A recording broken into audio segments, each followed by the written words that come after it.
Olá, seja bem-vindo ao segundo dia da cobertura do Congresso Europeu de Cardiologia, aqui do Cardiopapers, o maior congresso do mundo. Muita coisa importante saindo aqui no congresso, não só de diretrizes, mas de artigos. Aqui nesse segundo dia a gente separou uma penca de artigo interessante para discutir com vocês. E, como sempre, eu sou Eduardo Lapa, cardiologista, editor-chefe do Cardiopapers, estou muito bem acompanhado. Vou apresentar aqui meus dois convidados hoje, dois Fábios logo. Começar logo pelo convidado novo, né, Dr. Fábio Pinton, cardiologista, hemodinamicista do Sírio e do São Luís, lá de Campinas. Bem-vindo, Pinton. Obrigado, Lapa. É um prazer mais uma vez estar aqui com vocês. Preparado, que hoje tem muita coisa aqui de hemodinâmica para a gente discutir. Vamos lá. E Dr. Fábio Machocola, que já estava aqui com a gente ontem, né, Machocoleta, chefe da cardiologia da UFRN. Muita coisa boa para a gente discutir aqui também, né, Machocoleta?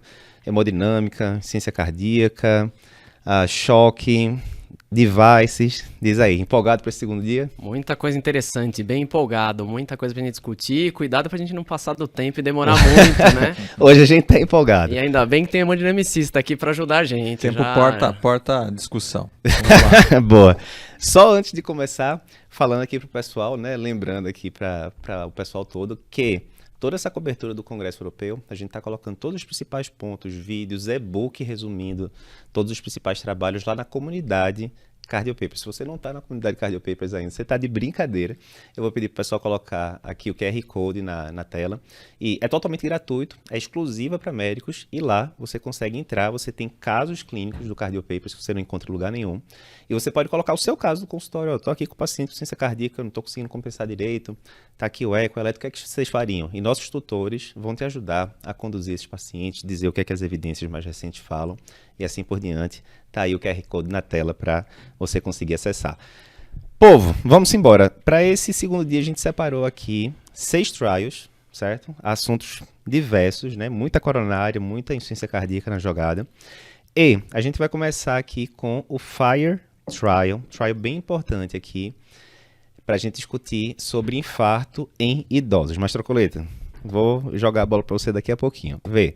Boa parte dos pacientes com infarto são multiarteriais, certo? Além da lesão culpada, né, tem outras lesões associadas acima de 50%. Quando a gente vai ver paciente idoso especificamente, acima de 75 anos, geralmente esses pacientes são pouco vistos nos trials, né? Eles terminam critério de exclusão muitas vezes e eles ficam subrepresentados. Beleza. Em paralelo, são pacientes que evoluem pior do que os pacientes em geral, porque mais idosos, mais comorbidades e tal. Será que a gente conseguiria reduzir o risco de complicação desses pacientes, reinfarto, morte, etc., se a gente fizesse uma estratégia de angioplastia das lesões todas, né, completa, guiada por métodos funcionais, como, por exemplo, o FFR? Né? Essa era a pergunta do estudo trial, do FIRE. E aí o FIRE foi pacientes acima de 75 anos, CAT multiarterial, em que você, né, já tinha lá tratado a lesão ocupada, e aí os pacientes eram divididos em 2 grupos. Um grupo, faz mais nada, deixa quietinho, paciente é idoso, não vamos ficar cutucando muito não, manda para casa e pronto. E o outro grupo, os pacientes, todas as outras lesões, acima de 50% que tinham no CAT, fora a culpada, você passava algum método funcional, FFR, IFR, alguma coisa do tipo, e se viesse alterado, você tratava, certo? O objetivo era avaliar o endpoint primário, que era aquele desfecho composto de sempre, né? Morte, infarto, AVC, etc. Diz aí, Machocolete, o que é que a gente viu nesse trabalho de resultado? Olha, acho que surpreendeu esse trabalho, viu? Resultado muito bom. Diga Vamos aí. lá, então eram 1.445 pacientes, uma mediana de idade próxima de 80 anos. Lembrar que no estudo Complete era próximo de 60, e a gente teve uma redução importante do desfecho primário de 27%. Bastante. A gente reduziu de 21 para 15,7, um NNT abaixo de 20, um NNT de 19, né? Um resultado bem expressivo. E outra coisa que chamou a atenção, tá? Teve redução de mortalidade. Boa. Tá? A mortalidade caiu de 12,8 para 9,2, com NNT de 27. Então, resultado muito bom. Será que não é muito bom para ser verdade, Pinton? Não é um exagero esse resultado? Só lembrando, né, Pinton? NT de 27 para morte, putz, quando é abaixo de 25, a gente acha espetáculo, né? Entre 25 e 50, né? Grosso modo, o resultado muito bom. 27 foi muito bom. Lembrando que você já tinha aberto a lesão culpada nessa história, né? Você já estava atuando nas outras lesões e tal. Diz aí, Pinton, a tua impressão, né? A gente sabe que essa parte de revascularização completa, a gente tem uma penca de trial falando sobre isso e tal. Diz aí tua visão de hemodinamicista sobre a jogada. Eu sei que você já era a favor de sair abrindo mesmo as artérias, mas diz aí a sua visão. Não, peraí, não é bem assim. Antes de tudo, a gente é cardiologista também, não só encanador. Mas vamos lá, acho que a diferença, né, Lapa e Fábio, que a gente estava discutindo, é que esses pacientes, eles são mais graves, né? A maioria dos estudos não pegam esse tipo de paciente. Esses pacientes acabavam ficando, né, a gente acha, paciente mais idoso, vamos deixar conservador, mas ele acaba evoluindo pior. Então, acho que o grande sacada desse estudo de pegar esses pacientes é que eles são mais graves e você fazer uma intervenção, no caso, fazer uma revasque completa, Mais agressiva, mais né, agressiva nesse sentido, você mostra mais benefício. Foi, acho que por aí que esse estudo foi interessante. Ele não pegou também só infarto com supra, né? Perfeito. Tanto supra como sem supra. Então, acho que essa foi a sacada do estudo. Por isso, talvez, essa redução importante nesses eventos aí. E acho que é interessante, né, Pitor? Quando a gente vai para a coronária crônica, em relação à intervenção, revascularização de forma geral, cada vez mais os trabalhos tendem a dizer less is more, deixa quieto, tratamento clínico evoluiu, etc. Quando a gente vai para a coronária aguda, é meio que o contrário, né? A gente vê que você... É outra doença. Exatamente, são totalmente diferentes, né? Então, você ir abordando lá as lesões como um todo, né? De preferência antes do paciente receber alta, porque aí você já manda ele para casa resolvido, teoricamente, né? Ajudou bastante. É interessante, você falou essa questão de não ter só supra, porque no Complete, por exemplo, era só supra, né? Aqui a gente teve 2/3 dos pacientes sem supra. E a própria diretriz que saiu de infarto 2 dias atrás, ele fala, né? A gente tem muito pouca evidência para revascularização completa no paciente com síndrome sem supra. Bom, tá aqui uma bela evidência, né? 1.000 e poucos pacientes, etc, né? Então, é interessante isso. Agora, aí a dúvida é a seguinte, Pintão. Quer dizer, então, que eu posso dizer, com esse trabalho agora, que acabou, tem que usar FFR e FR em todo paciente infartado, agora está comprovado que é o método que vai separar o joio do trigo, etc., ou não seria o estudo ideal para dizer isso?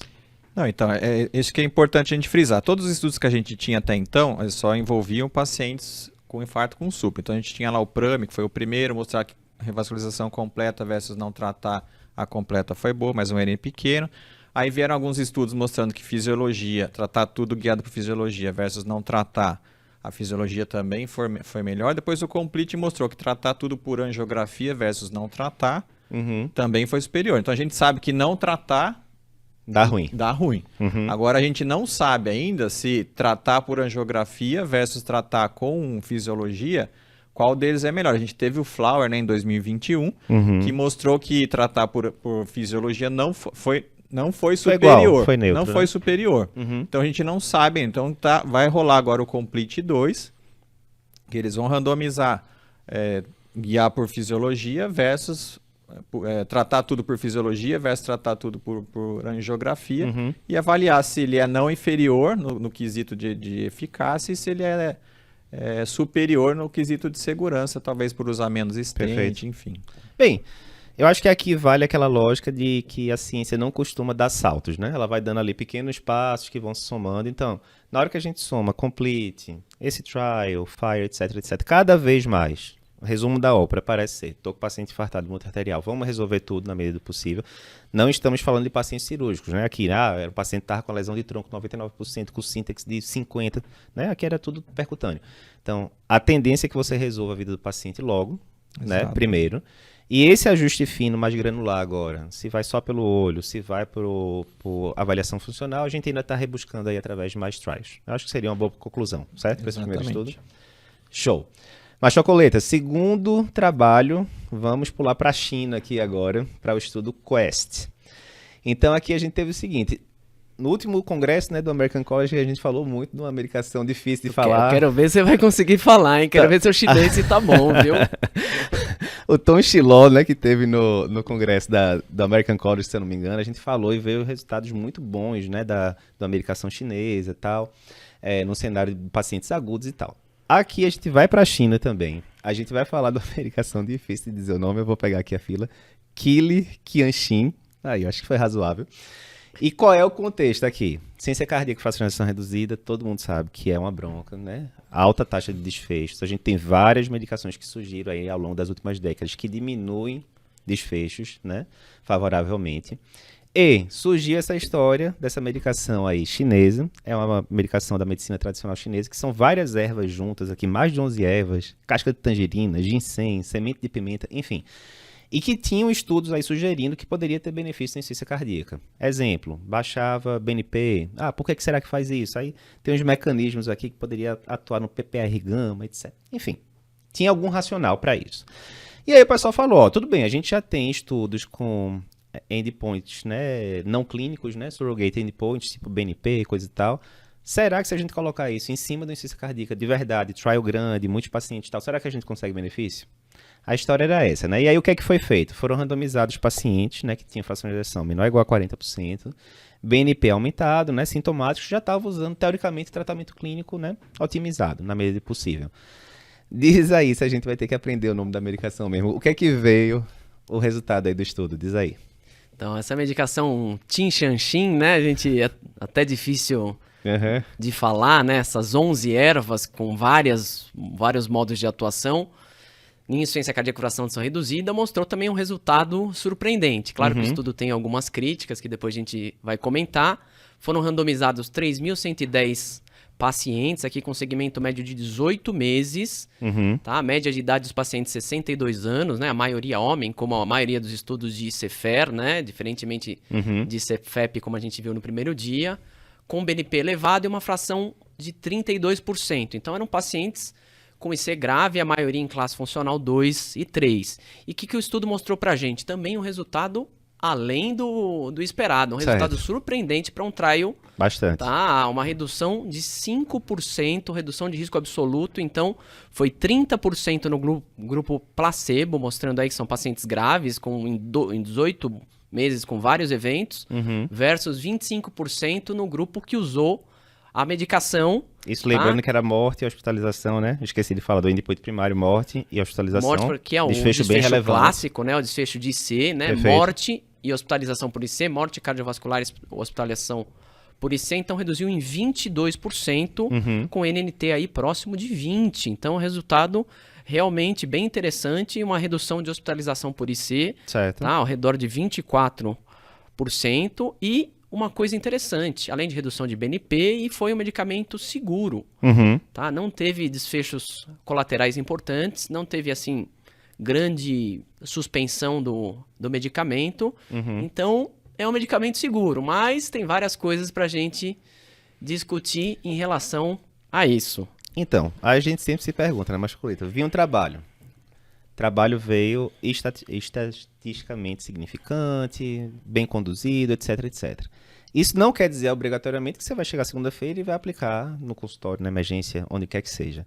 Aqui, obviamente, a gente já tem um problema do acesso à medicação, né? A erva chinesa, aquela coisa toda, até onde eu sei, a gente não tem aqui no Brasil. A liberdade então... deve ter aqui. Né? Quem sabe, né? E aí vem justamente esses pontos, né, Chocolate? Primeiro, será que o Shopping entrega? Pode ser. Aí vem a questão, são 11 coisas. Será que são as 11 que estão trazendo benefício? Ou será que é o galho de cássia que está fazendo efeito e a casca de tangerina? Então, primeiro tem essa questão, né? Não é um princípio ativo único. Primeira coisa. Segunda coisa, o estudo foi totalmente feito para a população chinesa. E a gente sabe que a gente vai falar daqui a pouco, né, Pinton, de um trabalho que avaliou tirar a aspirina precocemente da população japonesa. E a dose do prasugrel lá é diferente, porque pacientes orientais têm metabolização de várias medicações diferentes em relação a pacientes ocidentais e tal. Então, teve benefício lá. Será que teria com a população, né, ocidental? Não sabemos. Teria que ser validado também em relação a isso. Que mais, Mastrocolo, que a gente pode questionar aí sobre esse...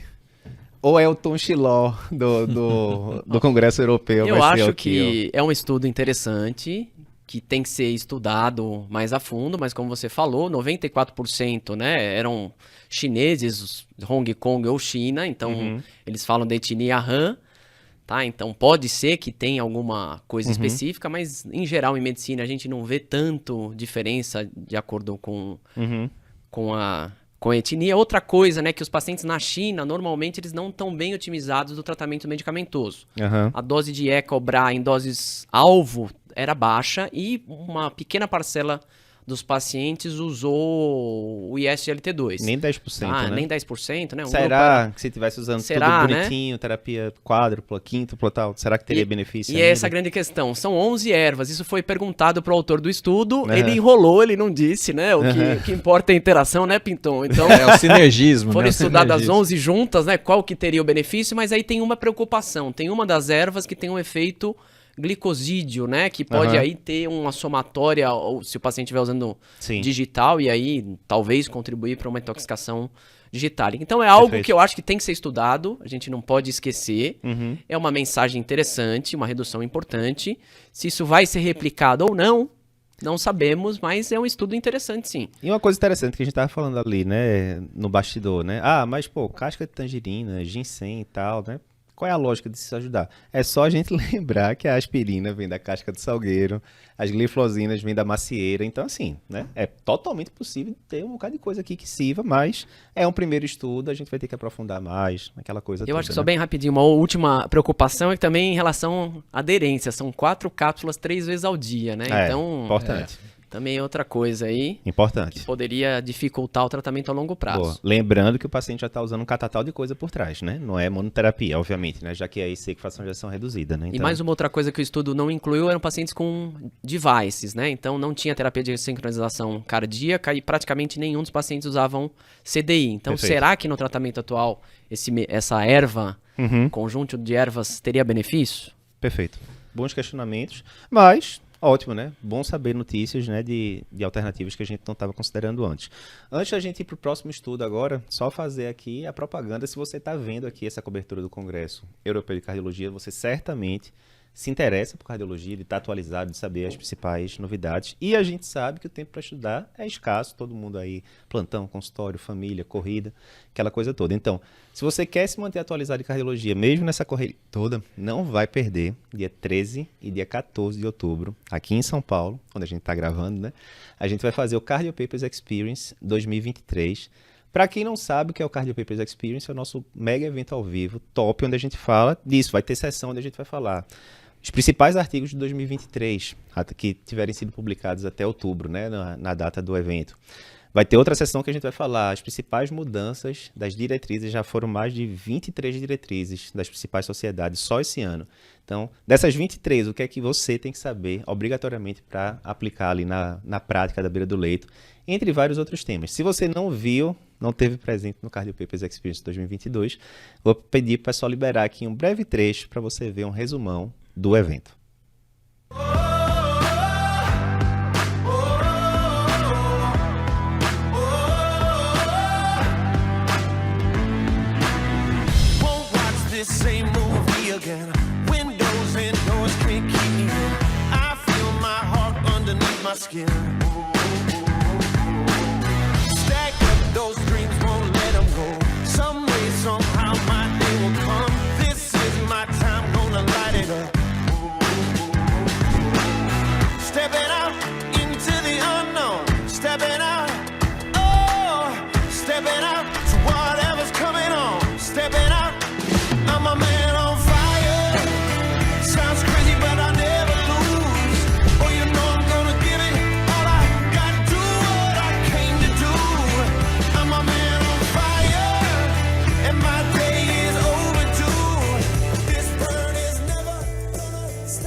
Se liga, as vagas são limitadas porque o evento é presencial, a gente vai ter ali mais de 1.000 pessoas presentes.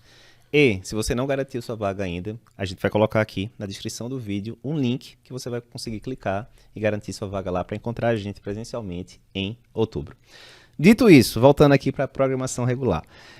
Mas, Chocoleta, terceiro trabalho que a gente separou hoje, também trabalha aqui com aspectos controversos e interessantes para a gente discutir. Seguinte, na hora que a gente vai para paciente com insuficiência cardíaca, a gente sabe que alguns trabalhos já mostraram que pacientes com insuficiência cardíaca, principalmente fração de ejeção reduzida, que tem ferro baixo, carência de ferro, né? Enfim, independentemente de anemia, esses pacientes tendem a ter mais sintomas, evoluir pior, ter pior prognóstico e tal. O pessoal começou a pensar, se o ferro baixo traz piores consequências, será que se eu repuser o ferro, dá bom? Tentaram primeiro com o ferro oral, deu ruim, não deu certo.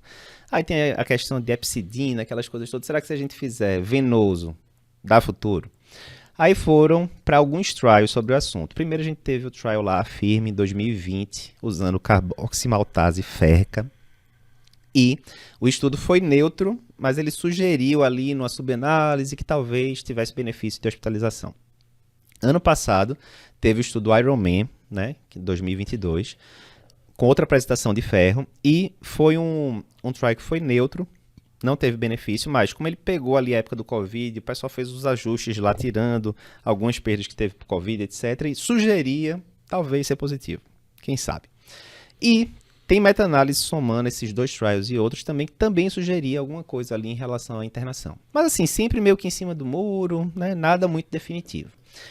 E aí ficou uma dúvida, pô, se a gente tivesse um trabalho maior, né, com N 2, 3 vezes maior do que esses anteriores, será que a gente não conseguiria mostrar finalmente aí um benefício? E aí foi esse trabalho que a gente vai comentar agora, que foi o Heart Feed, né?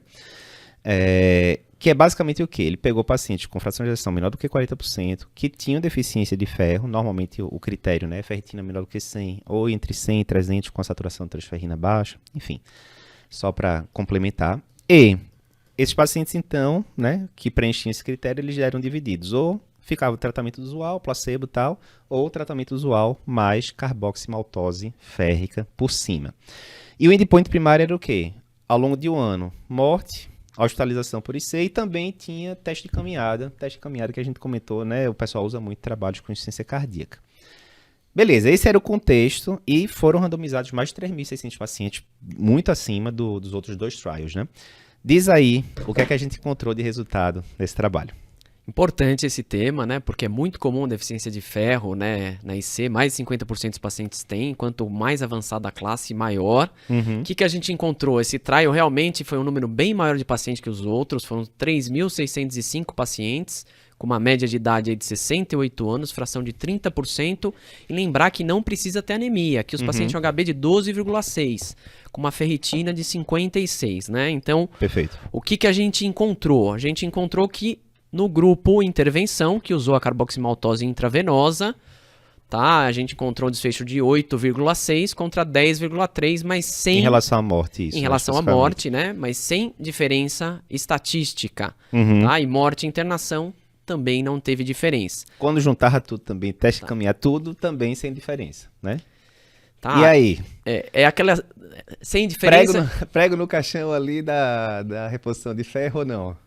E aí? Tá, foi sem diferença, mas se a gente for ver o P deu 0,19, né? Se fossem os trabalhos clássicos, P abaixo de 0,05 poderia ser considerado um benefício modesto, mas o FDA colocou um critério mais rigoroso, né? Agora abaixo de 0,01, então foi considerado estatisticamente não significante, mas numericamente, tá? Foi melhor, sugerindo aquela velha história, né? Então, por este trabalho, mais um trabalho que teve o desfecho primário negativo, mas...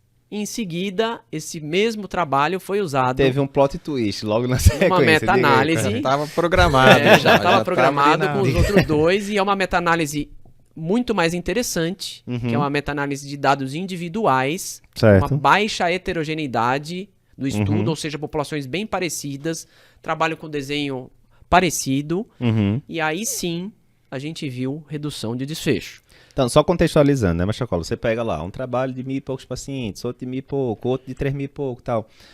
Esses trabalhos vindo neutros, não teve diferença de um para o outro. Pode ser que exista benefício, mas porque você não tinha um N tão grande, você deixou passar batido, né? Que seria aquele resultado falso negativo, né? Deu que é negativo, mas não é, na verdade, né?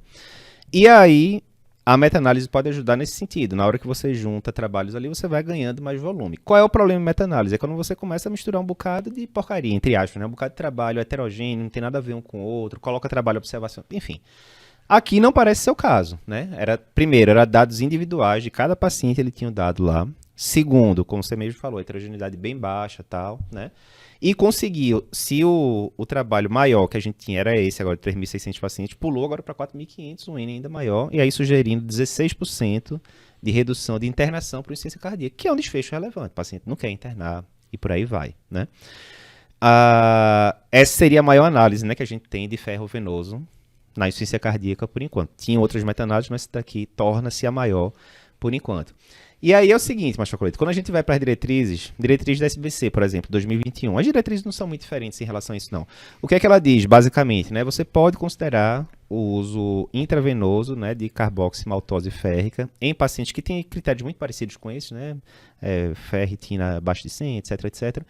Com o objetivo ou de diminuir a hospitalização, ou de melhorar a qualidade de vida e tal, né? Com a meta-análise fica, né, em linha com isso, basicamente, né?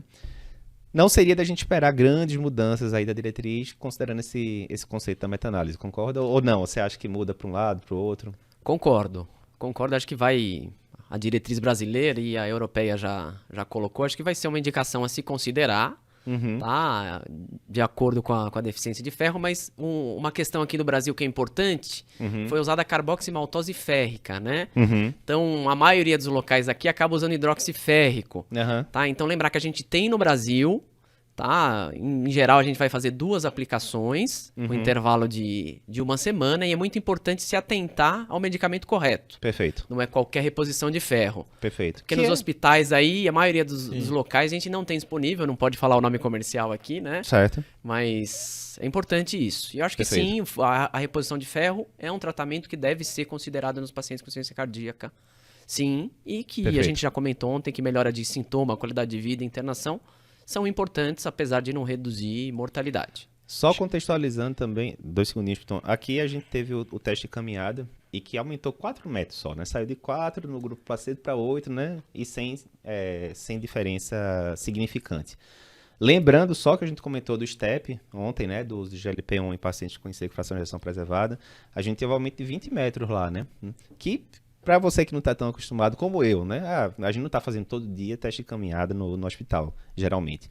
Mas o que o pessoal fala na discussão lá do STEP é isso. Olha, 20 metros já é um aumento relevante e tal. Então é até interessante a gente ir se acostumando com esses parâmetros todos do dia a dia para poder comparar um estudo com o outro, né? Fala, Pinton. Não, acho que é a semelhança do ômega 3, né? Você tem alguns ômega 3 que foi testado e que mostrou benefício, mas a maioria que a gente tem no Brasil não tem benefício. Então a gente tem que sempre se atentar a qual droga é, né? Perfeito. Vários outros exemplos, né? Metoprolol, succinato, tartarato, né? Fracionalização reduzida, né? Perfeito. Pinton, vou lhe chamar aqui de novo agora que a gente tem outro trial aqui bem interessante mesmo. Vê só, vamos falar agora do ICLS Shock, né? SLS Shock. Aqui é o seguinte, quando a gente vai para choque cardiogênico, mortalidade altíssima, né? 40%, 50%. Não muito diferente quando a gente era residente, né? Eu sempre falo aqui, eu vou entregar logo a idade aqui, 12, 13 anos atrás, a gente lá na residência, a mortalidade não era muito diferente disso. E na época a gente era residente, vocês lembram bem disso, não, vamos passar balão intraórtico, aquela coisa, né? E a impressão que a gente tinha da beira do leito era, meu amigo passou balão intraórtico aqui, o paciente ressuscitou, salvou. Né? Dava aquela, baixei a nora de uma hora para outra, aquela coisa toda. E aí, 2012, se eu não me engano, veio o choque ABP2 Trial, que era com balão intraórtico, e mostrou que não adiantou de nada você passar balão de rotina em paciente com choque cardiogênico, né? Maioria isquêmico, né? Que eu lembre. Beleza. Aí veio aquela história, não, mas é porque o balão ele não dá um débito tão alto, não sei o que. E se fosse um dispositivo mais potente, sei lá, um Impella? Aí tem um bocado de trabalho com Impella, até onde eu sei, a maioria também não mostrou benefício.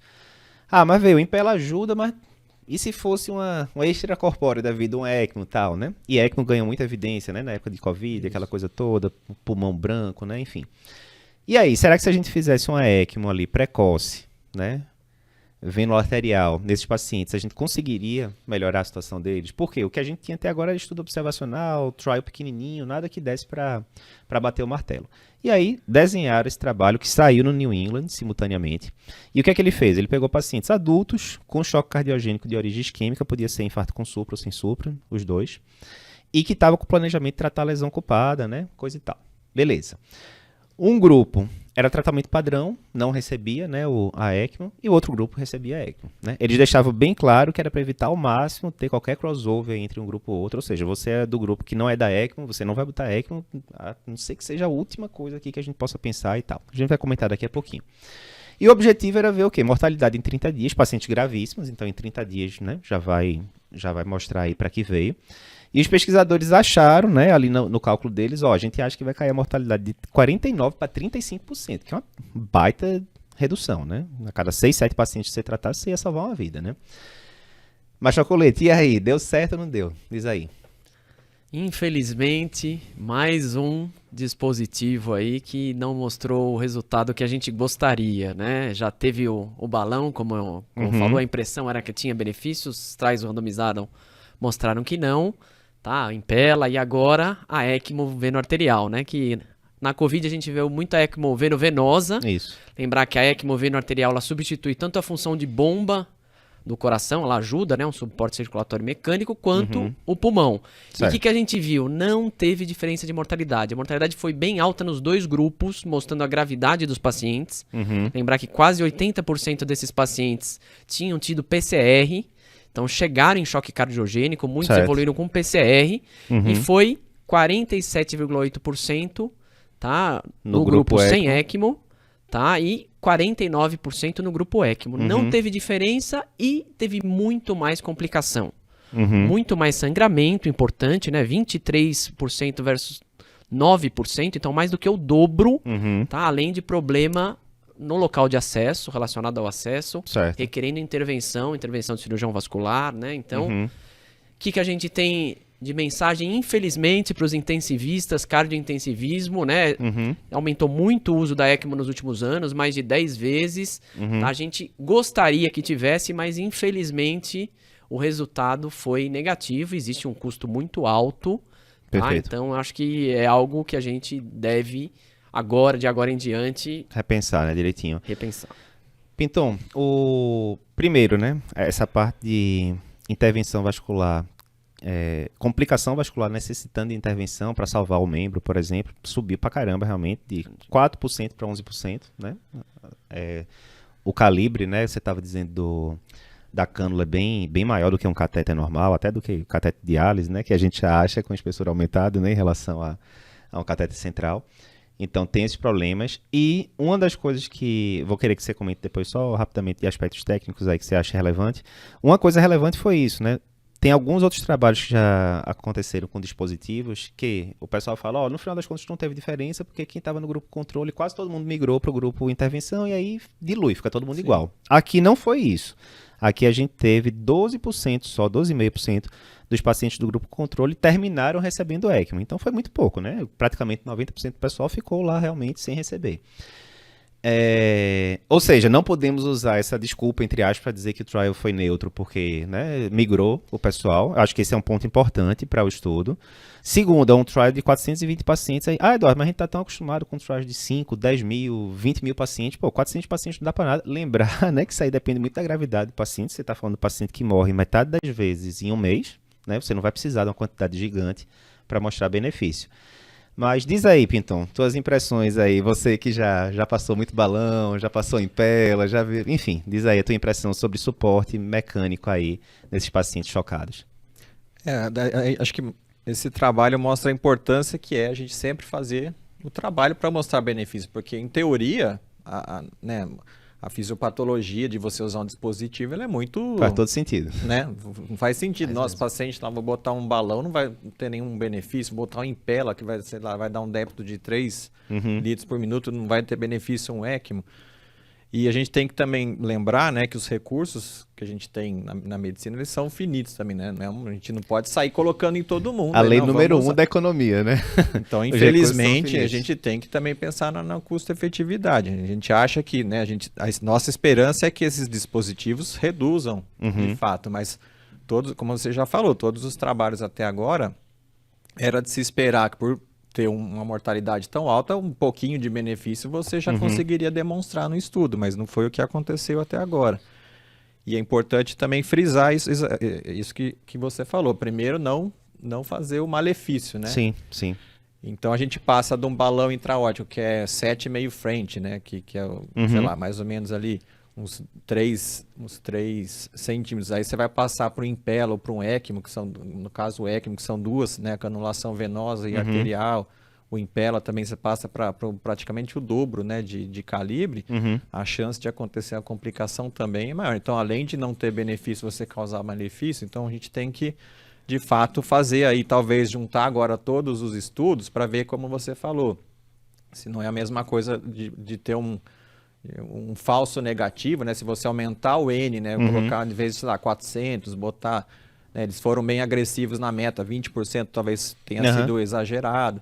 Então, será que não reduz nem um pouquinho? Então, acho que vale a pena, talvez, fazer uma meta-análise, juntar para tentar ver se, de fato mesmo, não estamos pensando aí, não estamos vendo um falso negativo, né? Eu acho que isso é muito importante, né? É a necessidade de você ter os trabalhos para você chegar na realidade, né? Porque a nossa visão do mundo é muito subjetiva, ridiculamente subjetiva. A gente diz, sei lá, vamos pegar uma das principais intervenções da história da cardiologia, aspirina no infarto com supra. Vocês acham que a gente ali do lado do paciente, a gente tem capacidade de dizer, eu fiz aspirina no paciente, ele evoluiu melhor por causa disso? Não tem, não tem. Você tem que tratar geralmente dezenas, às vezes centenas, né? No caso da aspirina, várias dezenas. Dependendo da precocidade que você faz ali no supra, 30 pacientes, 40 pacientes para salvar uma vida. Você não consegue sentir isso na beira do leito. Eu fiz esse comprimido aqui e o paciente melhorou. Do mesmo jeito, aí, de forma contrária, pode acontecer o contrário. Passei um balão, o paciente estava com 30 de nora, pressão assim assado. Uma hora depois ele está com 20 de nora, é óbvio que ele melhorou e é óbvio que isso vai trazer repercussões positivas para ele, né? Será que é tão óbvio assim? Né? É por isso que a gente precisa de trabalhos, né?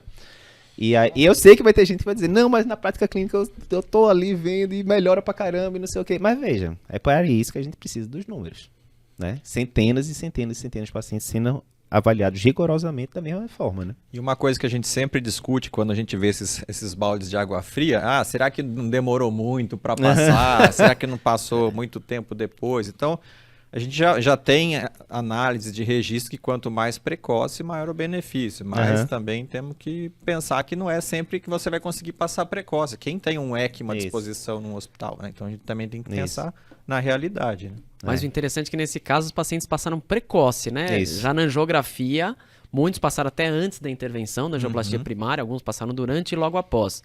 E mesmo precoce, não teve benefício. E acho pouco provável que tenha, mas sempre vem as críticas, né? Não descomprimiu direito o ventrículo, a ECMO hoje evoluiu, sempre vai ter, né? Mas se passou muito precoce porque demorou para abrir a artéria, então sempre alguém vai achar alguma coisa para infelizmente, para infarto agudo, com choque, a ECMO perdeu força e acho que não deve ser usada. De rotina. De rotina, claro, realmente de rotina. Selecionados, acho que é bem possível claro, se né? considerar. Só não tem como a gente não lembrar da época da pandemia, né? Tantas discussões pseudocientíficas que aconteceram justamente nessa história, né? Sempre existia uma desculpa. Não, é porque não foi precoce demais, é porque foi não sei o quê, se fosse, né?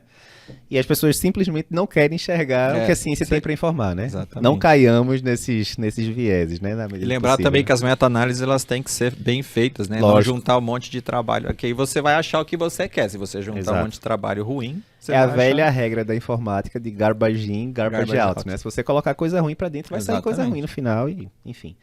Show. Vamos agora voltando aqui, ó. Então, até agora, primeiro trial a gente falou de síndrome coronariana aguda. Segundo, a gente falou de C, medicação chinesa. Terceiro, a gente falou de ferro, na IC também. Quarto, falamos de choque cardiogênico, pós-infarto, né? Estamos muito em coronária e C agora. Vamos continuar em C mais um pouquinho aqui, que foi o trial Budapest CRT, né, de ressincronização. Mas, Chocolate, aqui o conceito é o seguinte, a gente tem milhares, milhões até, dependendo, de dispositivos implantáveis, aí são colocados todos os anos, marca-passo, CDI, etc, etc. A gente sabe que na hora que você coloca um marca-passo ali no paciente, por um BAVT, alguma coisa do tipo, esse marca-passo, se ele ficar disparando, né, direto ali, ele está dentro do ventrículo direito, ele vai gerar um bloqueio de ramo esquerdo esperado. Esse bloqueio de ramo esquerdo, a gente sabe que ele pode gerar uma desincronia ali entre os dois ventrículos, e isso pode, inclusive, induzir disfunção, etc, etc. Então, tanto o marca-passo pode ser causa de disfunção, em alguns casos, quanto, às vezes, o paciente já colocou o marca-passo com alguma alteração estrutural cardíaca e terminou piorando e tal. Aí fica uma dúvida. Quando a gente vai aqui, por exemplo, na Europa, quase 30% dos ressincronizadores que são colocados, eles são upgrades, ou seja, o paciente já tinha um marca-passo prévio, por exemplo, e aí ele dá um upgrade para botar um ressincronizador. Para quem não sabe, o marca-passo normal ele fica ali só estimulando câmaras direitas, enquanto que o ressincronizador ele estimula tanto o ventrículo direito quanto o ventrículo esquerdo, e aí consegue restabelecer a sincronia entre ambos os ventrículos. Ok, quando a gente vai para os guidelines já falam se você tem um paciente com fração de ejeção menor do que 35%, que possui um marca-passo, ou um CDI, algum dispositivo implantável, e ele está disparando muito tempo, mais do que 40% do dia, né, 40% dos batimentos, você deve sim considerar trocar esse marca-passo e colocar um ressincronizador para colocar a casa em ordem lá e manter a sincronia. Mas a própria diretriz diz, olha, isso aqui a gente está indicando muito por estudo observacional. Tem trial não, vamos que vamos. Acontece, melhor evidência que a gente tinha até agora. E se a gente tivesse um trial desenhado para isso aqui? Show, né? Que aí a gente ia ter a resposta de fato, né? Foi isso que foi o Budapeste, né? Que esse trabalho, que pegou pacientes com fração de ejeção menor ou igual a 35, sintomáticos, né? NIRA 2 a 4, e que tinham ou um marca-passo ou um CDI e que ele estava comandando pelo menos 20% dos batimentos do dia com QRS bem largo, acima de 150, certo? Um grupo basicamente recebia CDI, como pelas diretrizes abaixo de 35% já deveria receber, né, CDI de prevenção primária. O outro grupo recebia CDI com ressincronizador, né, pacote completo. E a ideia era, vamos avaliar aqui, desfecho clínico, morte, internação, alguns desfechos ecocardiográficos também, remodelamento reverso, tal, pelo eco, e vamos ver se dá bom, se vai ter resultado ou não. Diz aí, Machacoita, com 360 pacientes randomizados no estudo, deu bom ou não? Deu bom demais até, acho que bom demais para ser verdade. Tem algumas críticas aqui depois que a gente Diga vai aí. comentar, né? Então, a gente teve no grupo que colocou o ressincronizador, que fez o upgrade, 32,4% de desfecho, e no grupo que ficou apenas com o CDI, 78,9%, ou seja, uma redução muito expressiva, um NNT de quase aproximadamente 2. Então, cada 2 pacientes que fizeram o upgrade tiveram benefício em redução do desfecho primário. Como tinha o desfecho do eco, né? A gente sabe É, que, né? Fica isso. muito sensível ali o meio E de campo, essa né? é uma das críticas que a gente vai comentar, né? O desfecho Aham. primário aqui não foi o desfecho adequado, né? Uhum. Porque eles acrescentaram, além do desfecho padrão, né? Que Uhum. o desfecho padrão sempre é morte cardiovascular ou morte total e internação por IC. Uhum. Aqui eles acrescentaram, né? A redução do volume sistólico. Que em tende pe- a acontecer na hora que você ressincroniza, né? Justamente Então, por essa... essa eu acho que é uma crítica importante, você misturar no desfecho primário um desfecho substituto com desfechos clínicos. Certo. Tá? Essa é uma crítica importante, então usando isso também, mas Seria o análogo, né, Machocó, de você fazer um teste, um trial para diabetes e falar, olha, vamos botar aqui diminuição de morte, Infarto etc, e etc. hemoglobina glicada. Hemoglobina glicada, né? Aí você... Mas o lado bom é que o desfecho secundário, tá claro que a gente sempre no estudo tem que avaliar o desfecho primário, o desfecho secundário era o que deveria ter sido o primário, Certo. tá? Que é morte e hospitalização do IC, também teve uma redução importante. Caiu bem, hein? Tá? Caiu bem aqui, né? De 31 para 10,2%, com NNT de um pouco menos de 5. Uhum. Tá? Então esse já é um desfecho um pouco mais robusto, Certo. tá? Mas tem algumas críticas ainda esse estudo. Acho que é importante a gente lembrar que isso é uma situação bem comum, Uhum. tá? Então, como você falou, pacientes com IC que já estavam usando marca-passo, ou que tem CDI, ou que Uhum. usaram marca-passo, e lembrar que isso já há algum tempo, o paciente com IC que faz um BAVT, um BAV avançado, o estudo Block AGF de 2013, já sugere que esses pacientes devam colocar de cara o Resync, Certo. tá? Então esse é mais um estudo mostrando que nos pacientes com disfunção que necessitam de pacing, né, do estímulo do marca-passo, Uhum. lembrar que apesar de ser 20%, Lapa, mais de 85% do tempo esses pacientes eram dependentes. Perfeito. Então é um grupo muito específico, pacientes dependentes do marca-passo, né? Então, Perfeito. nesse caso, sim, a desincronia causada pelo marca-passo contribui para a piora da insuficiência cardíaca. Joia. Eu acho que dos trials que a gente tá falando aqui, né? É aquele que você não vai chegar segunda. Ah, certamente eu vou chegar segunda-feira no consultório e vai ter um paciente igual a esse. Não é, né? Mas é uma coisa importante realmente, porque esses pacientes, né? Cada vez mais a gente vê esses pacientes com insuficiência cardíaca vivendo mais tempo, ganhando mais device no meio do caminho, né? Ah, pega um paciente Chagas, que a gente sabe que dá IC, dá demais, bradiarritmia, colocou um marca-passo no passado e tal. E, pelo que a gente viu aqui das discussões, é a principal evidência que a gente tem agora em relação ao upgrade de marca-passo para Resync. Então, sempre bom a gente sair dos estudos observacionais, que muitas vezes fazem todo sentido, mas que na prática, quando chegam os trials, não se mostram verdadeiros. E agora a gente tem uma evidência científica mais robusta em relação a isso, né? Então, ratifica o que os guidelines já diziam, né? Talvez mudando o ponto de corte de 40 para 20, mas aí ajuste fino. A mensagem principal é essa que a gente passou. Acho que só para um comentário último, uma crítica a esse estudo, que foi Tá. um estudo aberto, né? Uhum. Foi um estudo aberto, né? Poderia muito bem ter sido randomizado, Uhum. duplo cego, né? Um ativava tá? Então, é um estudo aberto, isso acaba... É uma limitação, mas claro que é mais um estudo aí que reforça aí a terapia de ressincronização cardíaca nos pacientes com IC e necessidade de marca-passo. Boa. Bem, 3 trials aqui de IC. Vamos para um último agora ainda de coronária. Coronária aqui, a gente aproveitou o Pinton aqui hoje, botando muita coronária aqui na jogada. Pinton, aqui a gente tem um estudo Stop DAPT 3, estudo interessante também, que é o seguinte. A gente sabe que quando a gente faz angioplastia do paciente, o paciente vai ter que usar dupla antiagregação durante algum tempo, né? Qual o tempo? É a pergunta de $1 milhão, né? Provavelmente é uma coisa bem individualizada e tal. Mas já tem muito tempo ali, desde a década de 90, na época da ticlopidina, né? Que a gente aprendeu que dupla antiagregação era muito importante para diminuir risco de trombose distinta, etc. Quando a gente vai para os guidelines hoje em dia, tem desde recomendação você usar dupla antiagregação por 1 mês só, em pacientes que têm um risco de sangramento maior, e aí quanto menos tempo você usar dupla antiagregação, melhor, porque né, tem o risco do paciente sangrar. Como a gente tem trabalho que usou dupla antiagregação por quase 3 anos, no caso do DAPT Trial, né, pacientes com risco isquêmico maior e tal. Então você tem um range aí de dupla antiagregação gigantesco. Ok. Nesse trabalho eles quiseram focar no range menor. Pô, será até 1 mês... Usei dupla antiagregação por 1 mês e tirei fora, deixei só com um antiplaquetário. A gente já tem algumas evidências a favor disso, né? 3 meses, no caso do Twilight, e aí por diante. Mas será que dá pra gente forçar a barra mais ainda e deixar, no momento zero, pós-angioplastia, deixar só um antiplaquetário e prio? E aí tentaram espetar aqui o pobre do AS, coitado do AS que tá aqui com a gente há décadas, né? A gente falou do ISIS 2 agora há pouco, né? O uso de aspirina no infarto, aquela coisa toda. Então, ali desde o final da década de 80 que o AS reina soberana aqui entre os cardiologistas, né, com razão. E o que eles quiseram avaliar nesse estudo foi exatamente isso. Eles disseram o seguinte, ó, até 1 mês de dupla antiagregação a gente já tem evidência razoável, mas os estudos mostram que nesse primeiro mês de dupla antiagregação pós-estente você ainda tem, né, um risco de sangramento que não é desprezível. Será que se a gente tirar a aspirina desde o começo, deixar o paciente só com o inibidor P2Y12, nesse caso aqui era o prasugrel, será que não vai dar bom não? Né? E o que é que os pesquisadores imaginaram? A gente imagina que a gente vai reduzir sangramento com isso, porque lógico, quanto menos antiagregante na jogada, melhor para sangramento. E a gente acha, né, os pesquisadores, que não vai aumentar risco de bronca, trombose distinta, esse tipo de coisa.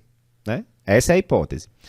E aí desenharam o estudo, né? Foi um estudo com 6 mil pacientes especificamente, uma quantidade bem grande, e era isso. Os pacientes, né, submetidos à angioplastia, etc, etc, eles eram divididos em 2 grupos, basicamente. Um grupo ia ficar com a dupla antiagregação, AS prasugrel, vamos que vamos. O outro grupo ficava só com prasugrel. Mas Trocoleta, assim que viu, falou que dose prasugrel é essa que ninguém nunca viu aqui, que é 3,75 mg dia. Lembrando, né, que nas diretrizes normalmente o prasugrel é 10 mg por dia. Em alguns casos você pode considerar 5, né? Baixo peso. Exatamente. Esse 3,75 aqui, Pinton deu a dica, é um estudo japonês. Aí lá no Japão, essa dose aqui, a gente viu alguns trabalhos colocando uma dose menor, realmente 3,75, sem maiores problemas, né? Mas essa daqui é uma das limitações do estudo.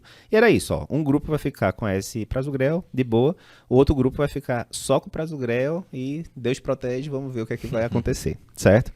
Mas, Trocoleta, e aí, deu certo ou não deu? Confirmou-se a expectativa dos pesquisadores ou não? Não, né? Então, não deu certo, né? Vamos lá.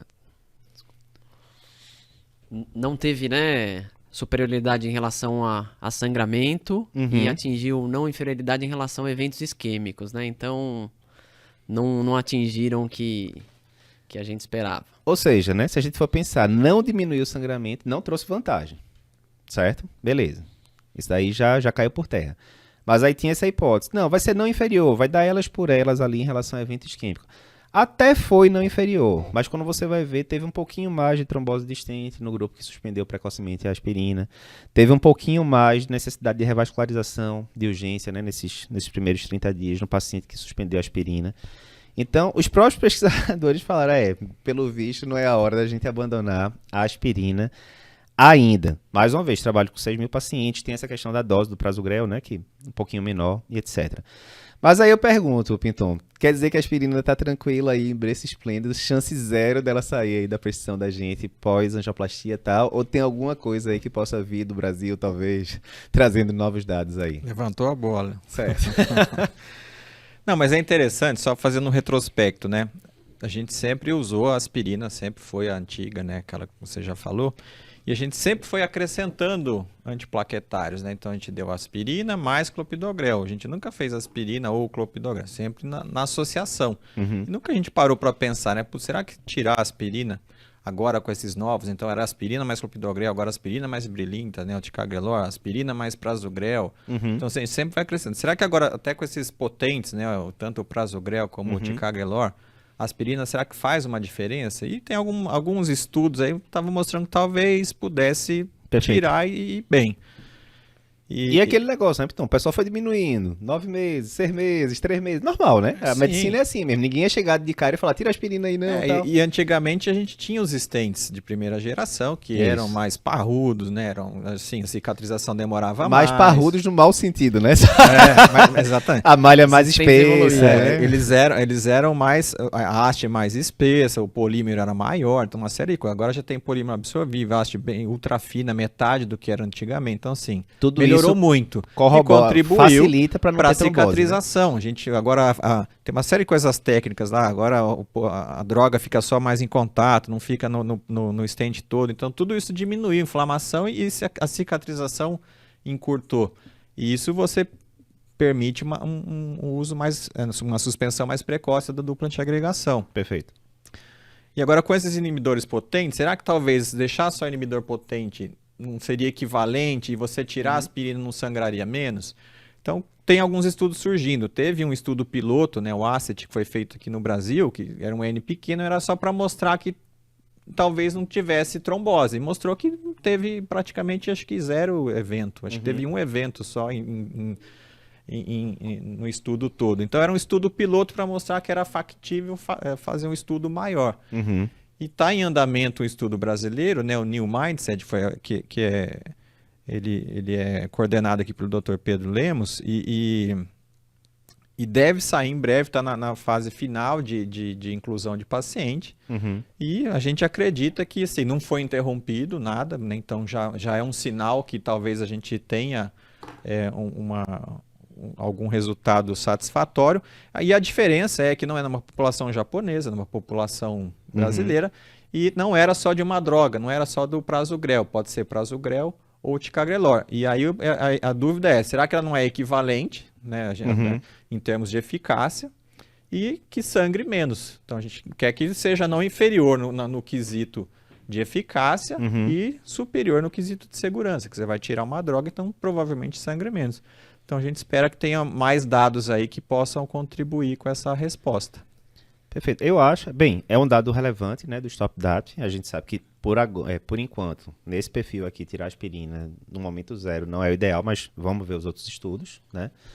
Mas assim, talvez essa questão de duração de antitrombótico em coronariopatia, talvez seja uma das áreas mais nebulosas que a gente tem, porque tem evidência para tudo que é lado. Sim. Como a gente falou, desde ficar um mês até ficar 3 anos. Deixar menos, você vai achar trial. Exatamente. E aí vai ser muito aquela história, né, que geralmente quando as pessoas falam isso é quando elas não querem dar resposta nenhuma. Tem que individualizar o tratamento e tal. Mas nesse caso é realmente, porque não tem como você pegar um cara de 50 anos que não tinha problema nenhum, aí teve um infarto com supra do nada e é tabagista.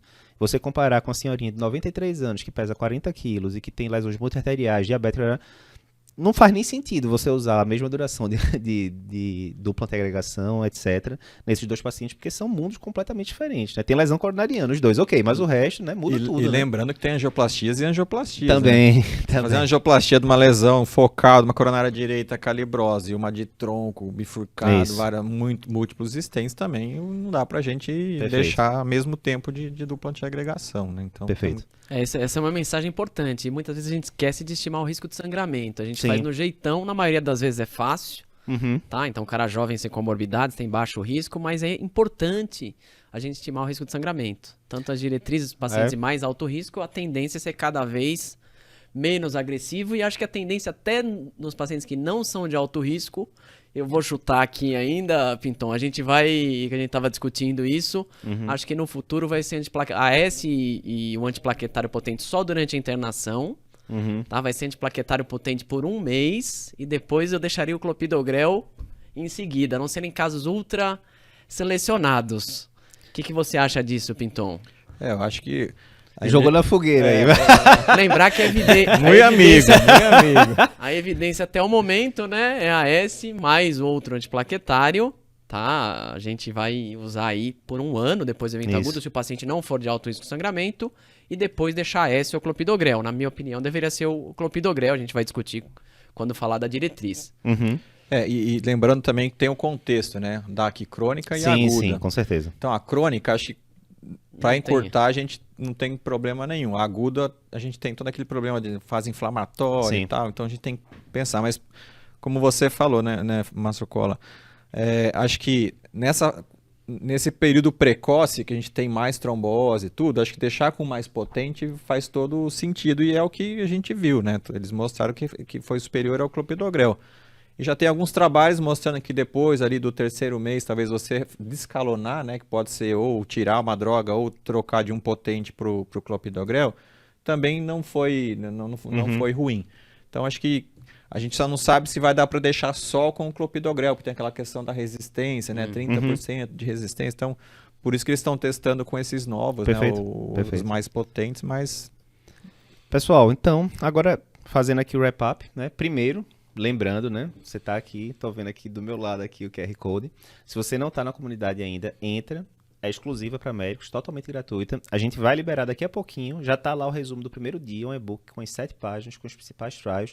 Vamos liberar o e-book também do segundo dia, com todos esses trials que a gente comentou aqui de forma bem tranquila. Ainda tem um resumo da diretriz de IC, que a gente não comentou aqui por falta de tempo, mas que vai estar lá. Então, lê aí o QR Code, entra lá. E... se a gente tivesse que escolher aqui um único trabalho hoje, pessoal, desses 6 aqui, a gente falou do FIRE Trial, revascularizar idoso multiarterial com infarto, baseado em método funcional, diminuir inclusive mortalidade. Quest, medicação, erva chinesa, mistura de 11 coisas, diminui mortalidade e desfechos compostos na IC com fracionalização reduzida. O HEART, que mostrou que o ferro não ajudou ali na IC com fração de ejeção reduzida, mas a meta-análise, já incluindo ele, teve benefício de internação. O ICLS Shock, que mostrou que ECMO não foi benéfico no paciente com choque cardiogênico. Budapeste, que é esse daqui ninguém vai votar nele, porque é um contexto mais restrito. É um trabalho interessante, mas que é do upgrade de marca-passo para Resync. E o Stop DAPT se abraça na aspirina aí no primeiro mês, não dá para abandoná-la ainda depois de angioplastia. Qual que vocês pensariam aí como o trial mais impactante aí do dia?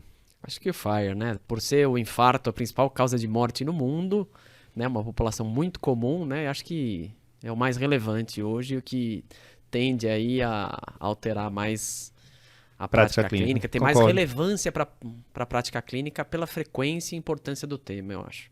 Concordo. Pinton? Eu sempre gosto de deixar 2 e ficar em cima do muro ali, né? Mas assim, rapidamente, o FIRE eu também concordo que em termos de relevância, e além do mais, a questão de você incluir paciente idoso que não tem trabalho. Sim, show de bola. 80 anos de idade média. Então, para mostrar que vale a pena investir nessa população. Nossa, quando a gente pega paciente de 90 anos fazendo CAT, né, acho que vale a pena pensar nisso, mas também pela questão de custo-efetividade, para mostrar que o choque lá, o ISLS, do ECMO, também é importante, que vale a pena a gente investir em fazer trial para ver se de fato a gente está fazendo a coisa certa ou não. Boa. Só um comentário rápido, né, que no SUS, né, pelo menos no SUS da região Nordeste, onde a gente trabalha, a gente não tem acesso aos métodos funcionais. Então a gente ainda vai usar o Complete, né, e revascularizar no infarto com supra os pacientes com lesões residuais acima de 70% em até 45 dias. Perfeito. Tá, após o evento. Perfeito. Mas, aí, lembrando, né, Machocola, pelo menos a gente tem a peça do quebra-cabeça a mais da síndrome sem supra, que era 2/3 dos pacientes, né, a maioria. Então, acho que bem importante também isso. Concordo, vamos ficar de FIRE, então, hoje. Lembrando, né, que a gente vai ter ainda, estamos no segundo dia de cobertura do congresso, tem o terceiro dia que está cheio de trial importante, inclusive muita coisa hemodinâmica, tem 3 trials seguidos falando sobre uso de OCT, métodos de imagem, né, para guiar a angioplastia, bem interessante. E no 4º dia também, que a gente ainda tem bastante trial relevante, ainda tem diretrizes que a gente não comentou ainda. Vixe, tem muita coisa ainda para cobrir nesse congresso. Então, fechando aqui, obrigado pela sua presença e domingão estamos aqui trabalhando de novo para trazer o que tem de mais importante do Congresso Europeu para você. Obrigado.